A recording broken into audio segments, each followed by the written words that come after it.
तो सबसे पहले अपन ये देखते हैं कि मिसिंग वैल्यू क्या होती है। जैसा कि आप यहाँ पे देख रहे हैं कि मिसिंग वैल्यू, ठीक है।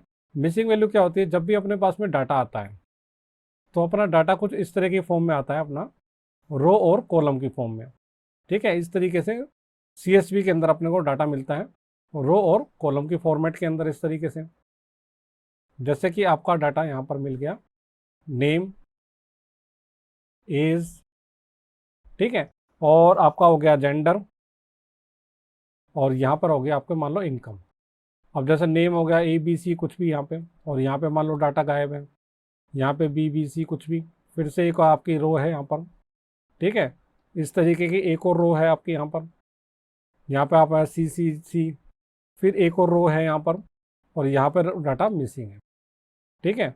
तो ये आता है अपना मिसिंग डाटा। अब एज यहाँ पे 19 है, यहाँ 20 है, या मिसिंग है, या मिसिंग है यहाँ 22 है, ठीक है। मिसिंग कैसे होगा, NaN, नोटे नंबर, NT, है ना। इस तरीके से आपके डाटा फ्रेम के अंदर ये गायब है। यहाँ पे क्या होगा, मेल होगा, यहाँ पे क्या होगा, फीमेल होगा, यहाँ मिसिंग होगा, फिर मेल होगा, फिर मिसिंग होगा। इस तरीके का अपना केस के अंदर डाटा हो सकता है ना। हो सकता है कि डाटा के अंदर ये एनोमलीज हो, यानी कि मिसिंग वैल्यू हो। इसको बोलते हैं अपन मिसिंग वैल्यू, कि डाटा के अंदर ये वैल्यू क्या अपनी गायब है, यानी कि मिसिंग है। अब इसका इफेक्ट क्या पड़ता है, इसका इफेक्ट स्टूडेंट्स ये पड़ता है कि अपना जब भी अपन डाटा को मशीन लर्निंग से आप ट्रेन करोगे, ठीक है, जब भी आप उसको ट्रेनिंग करेंगे, मशीन लर्निंग का एल्गोरिदम अप्लाई करेंगे, ट्रेनिंग करेंगे, उस टाइम पर उसको डाटा कैसा चाहिए होता है, नीट एंड क्लीन डाटा चाहिए होता है, यानी कि उसके अंदर कोई भी एनोमलीज नहीं होनी चाहिए।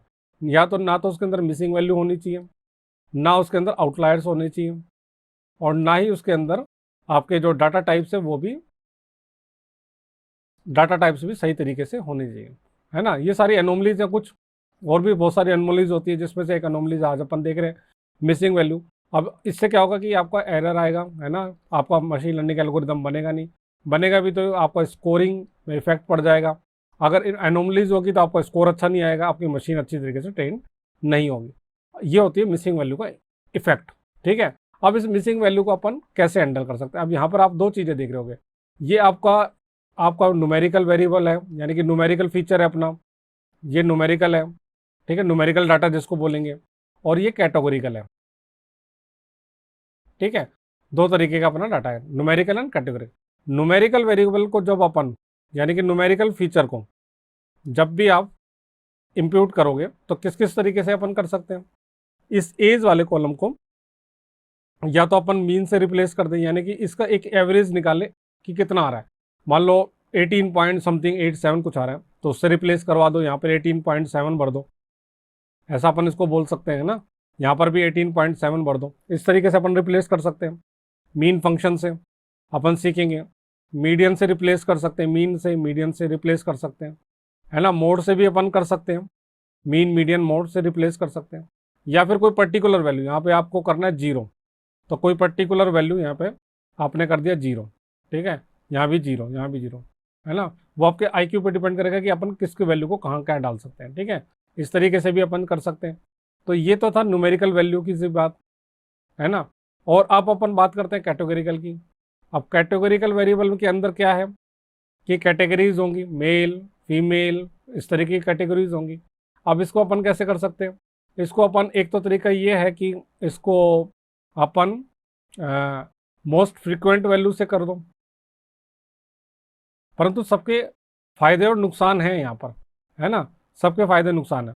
मोस्ट फ्रीक्वेंट वैल्यू से कर दो, यानी कि मेल ज़्यादा बार आ रहा है तो वहाँ पे भी मेल डाल दो, है ना। यहाँ पर भी आप क्या करो, मेल, यहाँ पे भी मेल, है ना, इस तरीके से। पर उसका नुकसान भी है कि अगर अपन को कहीं रेशो में पूछा गया, कि अपना क्वेश्चन ऐसे आ गया कि भाई बताओ कितने मेल, मान लो यहाँ पे आपका इनकम की वजह प्रोडक्ट भी है और इनकम भी है, कोई ट्रेड मिल का प्रोडक्ट है मान लो, है ना, ट्रेड मिल है, तो यहाँ पे TM 196, 196, TM 198, 196, TM 196। अब आपसे पूछा जाए कि कितने मेल इसको यूज़ कर रहे हैं मेरे प्रोडक्ट को, TM 196 को, और कितनी फीमेल यूज़ कर रही हैं, रेशो बताओ, तब अपना ही रेशो गड़बड़ आएगा। क्यों गड़बड़ आएगा, क्योंकि अपन ने तो मेल मेल अपनी तरफ से कर दिए थे, है ना। तो ये भी एक प्रॉब्लम है ना। वो भी अपन सीखेंगे कि किस तरह से अपन कर सकते हैं, बहुत सारे तरीके हैं। बाकी अपने ऊपर, एक IQ के ऊपर अपना डिपेंड करता है डाटा साइंटिस्ट के, कि वो किस चीज़ को कहाँ यूज़ करें, है ना। तो अपना हो गया मोस्ट फ्रिक्वेंट वैल्यू हो गई।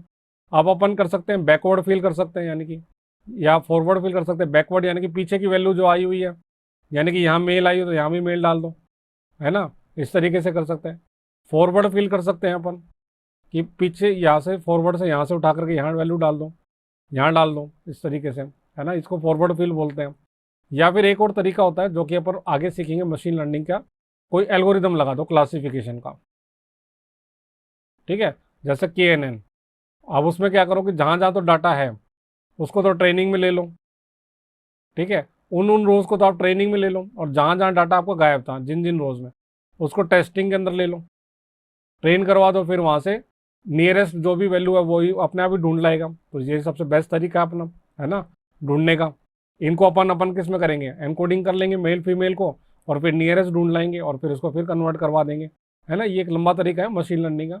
बाकी अपने पास में ये सारे तरीके, categorical, most frequent value, KNN का तरीका है।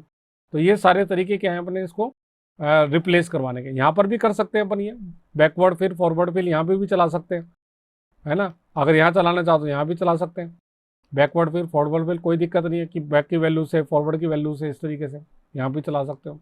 इसको कैटेगोरिकल के अंदर चेंज करके उसका मीन निकाल सकते हो, पर कोई कोई फायदा नहीं है उसका, क्योंकि मीन 0 1 का क्या आएगा, कैटेगोरिकल में 0 1 चेंज करेंगे, ठीक है। तो ये सारे तरीके हैं अपने, अलग अलग तरीके हैं, है ना।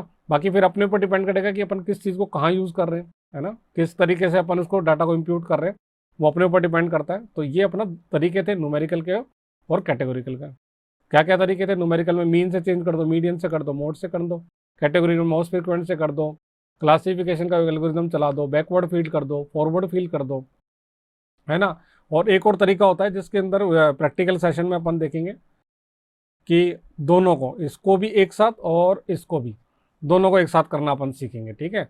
दोनों को एक साथ कैसे करता है वो भी मैं आपको सिखाऊंगा, ठीक है। तो आई होप आपको समझ में आया होगा कि किस तरीके से क्या क्या अपने प्रॉब्लम है मिसिंग वैल्यू की, और उसको कैसे इम्प्यूट करते हैं। अगले सेशन में अपन ये सीखेंगे प्रैक्टिकली कि कौन कौन से ऐसे फंक्शन है जिससे कि अपन इनको हैंडल करते हैं मिसिंग वैल्यू। तो आई होप इसको आपको ये समझ में आया होगा। Thank you very much for watching.